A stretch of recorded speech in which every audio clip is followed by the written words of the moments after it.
Hi everyone, good morning. কেমন আছেন আপনারা সবাই? আশা করি সকলেই সুস্থ আছেন। অ্যাকচুয়ালি এই মুহূর্তে আমি রয়েছি শিয়ালদা বারাণসী অমৃত ভারত এক্সপ্রেসের ঠিক মধ্য। এই যে আমার ব্যাকগ্রাউন্ডে দেখতেই পাচ্ছেন। অ্যান্ড আজ এই অমৃত ভারত এক্সপ্রেসের ইনাগুরাল রান, যেখানকার সমস্ত আপডেট নিয়ে আজ আমি রোহান আপনাদের মাঝে চলে এসেছি। অ্যান্ড এই মুহূর্তে দেখুন এই শিয়ালদা বারাণসী অমৃত ভারত এক্সপ্রেসের অবস্থাটা কি।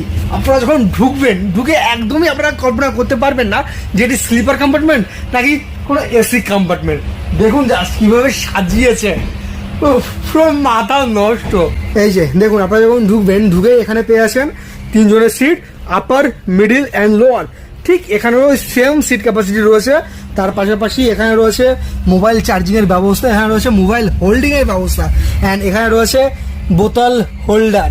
দেখুন জাস্ট, অ্যান্ড মোস্ট ইম্পর্টেন্ট এখানে রয়েছে দেখুন টি টেবিল, অ্যান্ড তার পাশাপাশি এখানে রয়েছে চকচকে এখানে মিরর, এখানে রয়েছে চার্জিং পয়েন্ট, আবার এখানে রয়েছে মোবাইল হোল্ডার। আবার ঠিক সেম এখানে ওই একই ব্যবস্থা রয়েছে। অ্যান্ড মোস্ট ইম্পর্টেন্ট এই দেখুন, এই সাইডে রয়েছে side upper and side lower.